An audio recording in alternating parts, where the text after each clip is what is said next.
तो इस पार्ट में हम पिछले पार्ट के आगे से शुरू करेंगे, इसलिए अगर आपने पिछला पार्ट नहीं देखा है तो पहले उसे देख लेना।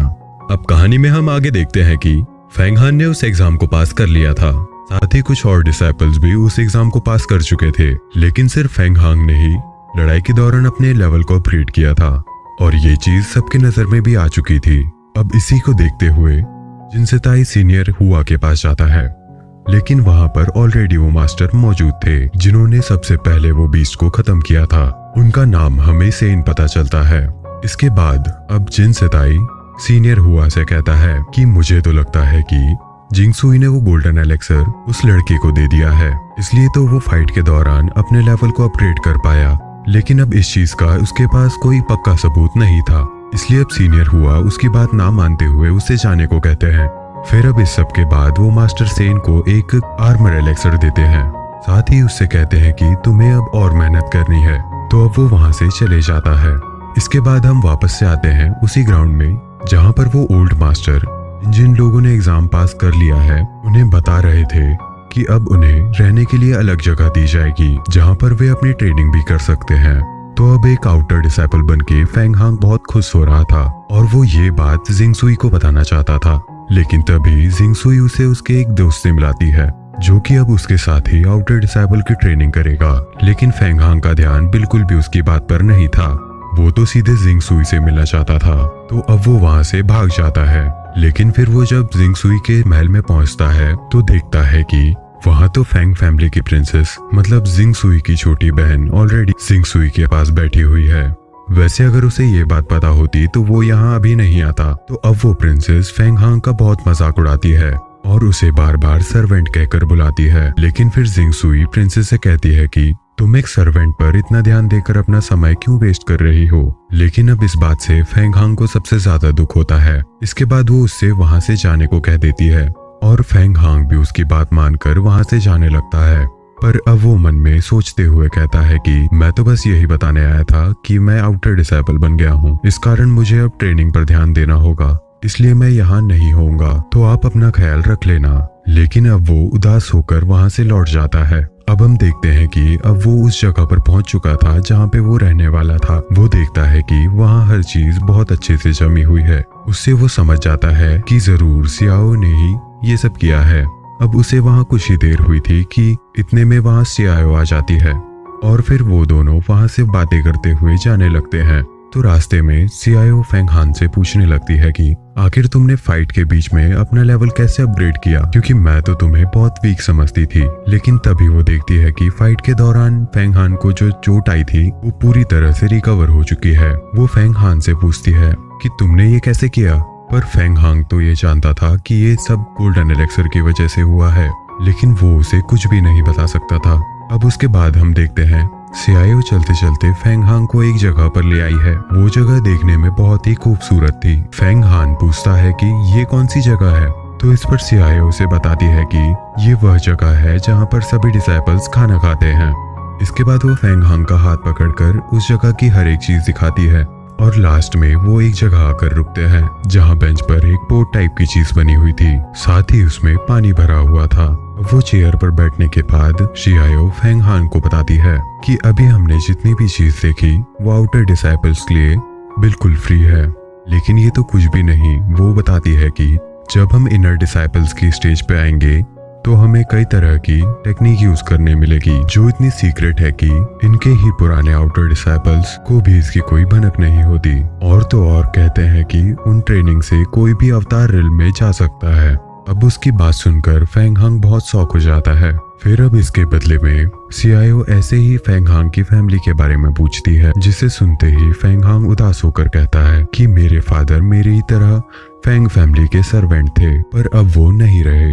इस पर सियाओ भी सैड हो जाती है और फेंग हांग से ऐसा सवाल पूछने के लिए माफी मांगती है। फिर फेंग हांग कहता है कि कोई बात नहीं। फिर वो भी उससे उसकी फैमिली के बारे में पूछता है, तो इस पर वो सैड होते हुए कहती है कि मेरी मदर तो जब मैं छोटी थी तभी नहीं रही और उनके जाने के बाद फादर व्यापार में लग गए और उन्हें तो अब याद भी नहीं होगा कि उनकी एक बेटी भी है। उन्होंने मुझे कभी बेटी नहीं माना, मैं उनके लिए बस एक प्रिंसेस थी। अब उसको इतना सैड देखकर फेंग हांग आगे जाता है और उससे कहता है कि मेरा अभी तक कोई दोस्त नहीं था, तुम मेरी पूरी लाइफ की पहली फ्रेंड हो, इसलिए कभी तुम खुद को अकेले मत समझना। पर अब उसकी बात सुनकर सीआईओ बहुत शर्मा जाती है। फिर वो दूसरी बात स्टार्ट करते हैं। आती सीआईओ उसे खाना ऑर्डर करने की ट्रिक बताती है। अब वो खाना खा रहे थे तभी जिंग आ जाता है। अब वो उस बात को बताता है जो वो आउटर डिसाइपल बनने के बाद बता रहा था। पर तब फेंग हांग को जिंग सुई के पास जाना था, इसलिए वो ये बात तब सुन नहीं पाया था। अब जिंग उसे और सीआईओ को बताता है कि मैंने सुना है कि हम किसी फाइट पर जाने वाले हैं और अभी हमें ट्रेनिंग की भी बहुत जरूरत है। इसलिए मैं एक लड़के को जानता हूँ, वो बहुत स्ट्रांग है, बस हम उससे रिक्वेस्ट करेंगे तो वो हमें अपने साथ रख लेगा। अब सीआईओ तो साफ मना कर रही थी, पर फिर फेंग हांग को जिंग पर पूरा भरोसा था, इसलिए वो हाँ कर देता है। इसके बाद जब वो उस लड़के से मिलते हैं तो वो लड़का तब खाना खा रहा था। फिर जब जिंग उससे कहता है कि वो उसके एक दोस्त को आपसे मिलाने लाया है, तो पहले वो लड़का उसे इग्नोर कर देता है। फिर उस लड़के का दोस्त उसे बताता है कि ये लड़का जिंग सुई का नौकर है। अब ये सुनकर वो फेंग हांग का बहुत मजाक उड़ाने लगता है, साथ ही वो उसे बार बार सर्वेंट कहकर पुकार रहा था। अब इस कारण फेंग हांग में और उस लड़के में फाइट स्टार्ट हो जाती है। अब जैसा कि जिंग ने बताया था, उसके मुताबिक वो लड़का बहुत स्ट्रांग था।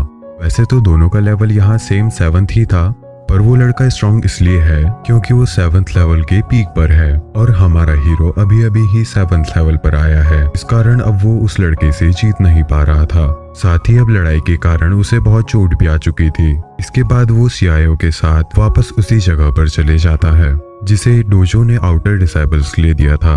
वहाँ सीआईओ उसे लगी चोट पर दवाई लगाती है, पर हम देखते हैं कि फेंग हांग के मन में बहुत देर से यही बात चल रही है कि उसे भी और आगे बढ़ना है और हर उससे ताकतवर बनना है जो उसे सर्वेंट की नजर से देखता है। अब इसलिए वो सीआईओ की मदद मांगता है क्योंकि उसे पता है कि सीआईओ उससे कहीं ज्यादा स्ट्रांग है। साथ ही सीआईओ को ऐसी टेक्निक्स आती हैं जो फेंग हांग ने देखी भी नहीं क्योंकि वो दूसरे डोजो से थी। अब सीआईओ साफ मना कर देती है क्योंकि वो फेंग हांग को बिल्कुल भी चोट नहीं पहुंचाना चाहती थी। पर फेंग हांग भी हार नहीं मानता और सीआईओ को मना ही लेता है। अब इसके बाद वो दोनों ट्रेनिंग स्टार्ट करते हैं, पर पहले दिन तो फेंग हांग सीआईओ को टच भी नहीं कर पा रहा था, मगर वो हार नहीं मानता। सुबह से लेकर शाम तक बिना रुके प्रैक्टिस करते रहता है। साथ ही सीआईओ भी उसका पूरा साथ देती है। अब आखिर कुछ दिन बाद उनकी मेहनत रंग लाती है और अब हमारा hero Feng Hong 7th level को पार कर 8वें लेवल पर कदम रख चुका है। यह 8वां लेवल सुपर पावर की तरह है। इसमें बॉडी अपने आप ही लगे चोटों को ठीक करने लगती है और इसके साथ साथ उस कल्टीवेटर की स्ट्रेंथ असीमित रूप से बढ़ जाती है। तो अब इसके साथ फेंग हांग बहुत ज्यादा स्ट्रांग हो चुका था। अब वो प्रैक्टिस करने के लिए सीआईओ को थैंक्स बोलता है, लेकिन इसके साथ वो उससे ज्यादा ताकतवर भी हो चुका था। तो अब वो सीआईओ से कहता है कि अभी तक तुमने मुझे प्रोटेक्ट किया था, लेकिन अब मेरी बारी है, अब मैं तुम्हें प्रोटेक्ट करूंगा। अब इसके बाद वो दिन आ जाता है जिस दिन एग्जामिनर वाले मास्टर सभी आउटर डिसाइपल्स को माउंटेन बैंडिट्स मतलब कि लुटेरों के बारे में बता रहे थे। साथ ही वो उन्हें कहते हैं कि यहाँ से निकलने के बाद उन्हें बहुत संभल कर रहना होगा। फिर इसके बाद वो उन्हें 2 होलोग्राम देते हुए कहते हैं कि ये दोनों इविल साइड के बहुत पावरफुल मेंबर हैं। साथ ही इन दोनों के वहाँ पर मिलने के बहुत ज्यादा चांसेस है। अब साथ ही साथ वो ये भी बताते हैं कि उन दोनों मेंबर्स में से किसी एक को भी मारने पर इनाम में इमॉर्टलिटी एलेक्सर मिलेगा। अब ये सुन वहाँ खड़े डिसाइपल्स बहुत शॉक हो जाते हैं। वैसे हम ये भी देखते हैं कि इस मिशन पर कुछ डिसाइपल्स नहीं जा रहे हैं, पर अब जो कोई भी उनमें से जा रहा है हम किसी न किसी को जानते ही हैं। एक बार हम उनको देख लेते हैं। तो एक तो हमारा हीरो फेंग हांग जा रहा है, उसके साथ सीआईओ जिंग जा रहा है। दूसरी तरफ वो लड़का जिसने फेंग हांग का मजाक उड़ाया था वो भी जा रहा है। पर हम देखते हैं कि वहाँ पर मास्टर सेन भी थे और वो भी उनके साथ जाने वाले थे और वो उन सभी डिसाइपल्स में से सबसे स्ट्रांग थे। वैसे मास्टर सेन के कुछ साथी डिसाइपल्स भी वहाँ जा रहे थे। ये बस मैंने इसलिए बताया क्योंकि अब आगे मेनली हम इन्हीं सभी को देखेंगे। अब सभी डिसाइपल्स वहाँ से चले जाते हैं और अब इसके बाद हम देखते हैं कि फेंग हांग उस बदतमीज लड़के को रोकता है और कहता है कि क्यों ना हम उस फाइट को पूरा कर लें जो उस वक्त अधूरी रह गई थी। तो हम इसके बाद की स्टोरी अब अगले वीडियो में देखेंगे। तब तक के लिए इस चैनल को जरूर सब्सक्राइब कर लीजिए और बेल आइकन को जरूर दबाइए। साथ ही कमेंट में ये जरूर बताइएगा कि ये एक्सप्लेनेशन आपको कैसा लगा।